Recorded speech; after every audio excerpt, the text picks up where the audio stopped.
तो गाइस हमारी जर्नी शुरुआत होती है न्यू दिल्ली से, जहाँ से हमारा है बहरीन में 1 घंटे का हॉल्ट और उसके बाद हम फ्लाई करेंगे अपनी डेस्टिनेशन अमान जॉर्डन पर। सो गाइस लकीली मुझे इस फ़्लाइट में मिला एक free upgrade to business class. So दोस्तों ये कैसे मिला, इसका एक सीक्रेट हैक मैं आपको आगे वीडियो में बताने वाला हूँ। सो गाइस इमिग्रेशन क्लियर हो गई काफ़ी इजीली, एज़ हमारा वीज़ा ऑन अराइवल था तो इमिग्रेशन में बिल्कुल भी टाइम नहीं लगा। इमिग्रेशन क्लियर करने के बाद हम गए अपने गेट पर और चलने लगे अपने प्लेन की तरफ। सो गाइस अगर मैं आपको बताऊं कि मुझे फ्री में बिज़नेस क्लास मिला कैसे, तो उसका रीज़न है कि मैं था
की, तो वो इतना खास नहीं था।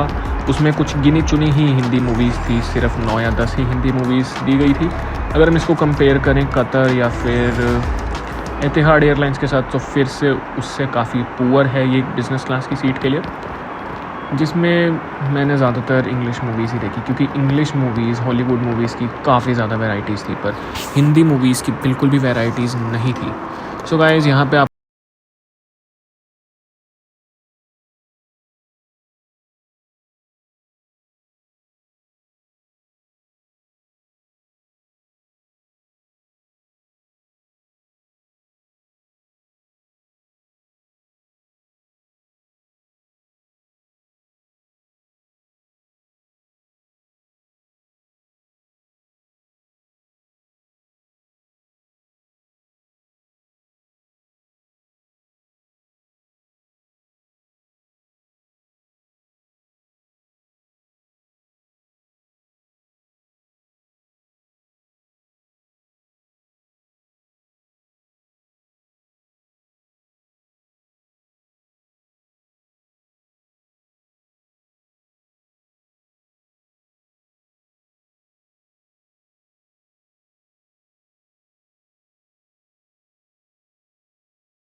और आपको एयरपोर्ट पे सारी तरफ देखने को मिल जाएंगे। अब अच्छा चल ठीक।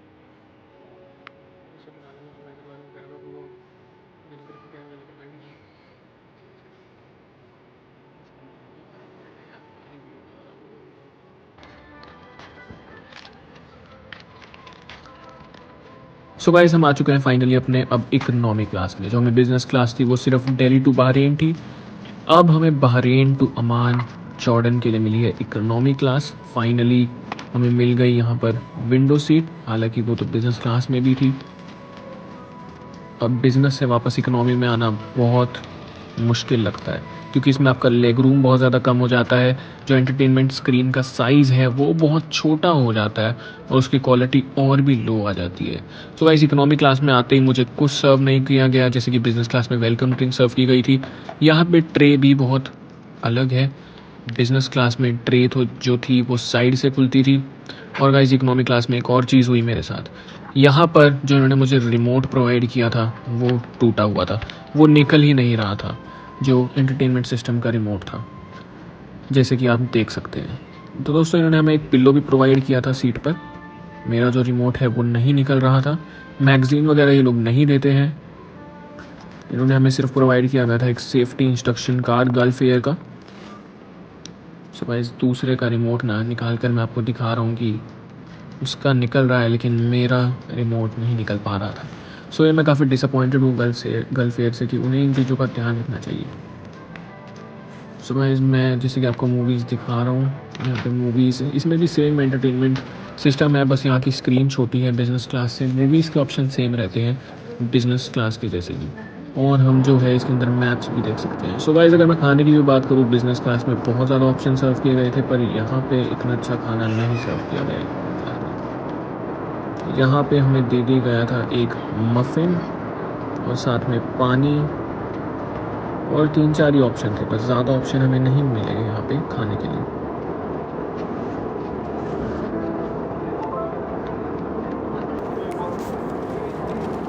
सो गाइस अगर मैं बात करूँ गल्फ एयर की,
आप जॉर्डन एयरपोर्ट से बाहर निकलने के बाद ही है मेरे फर्स्ट इम्प्रेशंस जॉर्डन के।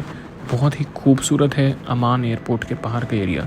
सो गाइस अब आप व्लॉग को फॉलो करते रहिए। अब हम जाएंगे अपने होटल की तरफ, जो है होटल लैंडमार्क, जो है अमान के सिटी सेंटर में और है एक 5 स्टार होटल। बहुत ही खूबसूरत है ये अमान के एयरपोर्ट के बाहर का इलाका। अब देखते हैं अमान सिटी सेंटर में हमें क्या क्या देखने को मिलता है। हे गाइस, सो फाइनली मैं जॉर्डन में पहुंच चुका हूं और बहुत ज़्यादा थक गया था, मैं आते ही सो गया था क्योंकि ये ट्रैवल था अराउंड 10 आवर्स का। मेरी पहली फ़्लाइट थी दिल्ली से बहरीन, जिसकी ड्यूरेशन थी 3 घंटे, और फिर बहरीन में 1 घंटे का लेओवर, और फिर जॉर्डन, बहरीन से जॉर्डन आने में भी 3 आवर्स ही लगे। सेम ही ड्यूरेशन था दोनों फ़्लाइट्स का। लेकिन जॉर्डन में आने के बाद मुझे होटल में काफ़ी वेट करना पड़ा, उन्हें मेरे रिजर्वेशन नहीं मिल रहा था, तो अराउंड 1 घंटा मुझे होटल में वेट करना पड़ा, जिसके बाद मैं बहुत ज़्यादा थक गया था क्योंकि मैं सुबह 1 बजे एयरपोर्ट पर चला गया था। वो अलग बात है, उसके बाद में मैं लेट हो गया, इतने बड़े क्यू में खड़ा रहा, लास्ट पैसेंजर था चेक इन करने के लिए। सो गाइस गल्फ एयर का अगर मैं रिव्यू दूँ तो अच्छी फ़्लाइट थी। बिज़नेस क्लास का स्टैंडर्ड अच्छा था। ऑब्वियसली बड़ी एयरलाइन से कंपेयर तो नहीं कर सकते उसको, like Singapore airlines, Qatar Airways, जिसमें मैं पहले भी ट्रैवल कर चुका हूँ बिज़नेस क्लास में। उनकी बिज़नेस क्लास का लेवल बहुत अच्छा था गल्फ एयर की बिज़नेस क्लास से। और लेकिन गल्फ एयर का भी काफ़ी अच्छा था, इन्होंने जो फूड था वो काफ़ी अच्छा सर्व किया। एंटरटेनमेंट ऑप्शंस बहुत ज़्यादा कम थे, जैसे कि मैंने आपको वीडियो में दिखाया। और अगर मैं बात करूँ कंफर्ट की, लेग रूम और सीट्स कंफर्टेबल थी। ऑब्वियसली वो बेड में फॉर्म नहीं हो सकती थी। और मैंने ट्रैवल किया दोनों ही फ़्लाइट्स एक एयरबस A320 में, जो ऑब्वियसली काफ़ी बड़ा नहीं होता है। बिज़नेस क्लास में 2 सीट्स थी और इकोनॉमी में जैसे कि नॉर्मल एयरबस में रहती हैं 3 है, लेकिन अगर मैं बोइंग में ट्रैवल करता बोइंग 787 में, सो ऑब्वियसली और ज़्यादा लेग रूम होता और ज़्यादा स्पेस होता बिज़नेस क्लास में ले। और दोस्तों इसमें कुछ बिज़नेस क्लास की 10 या 12 ही सीट्स थी, क्योंकि एयरबस A320 था तो ज़्यादा सीट्स नहीं थी। उसके बाद सारा जो प्लेन था वो इकोनॉमी क्लास से भरा हुआ था। सो गाइस अच्छी फ़्लाइट थी।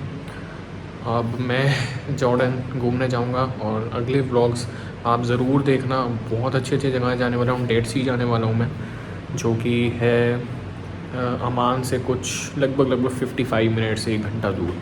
सो गाइस बने रहिए चैनल पर। Thank you and don't forget to subscribe.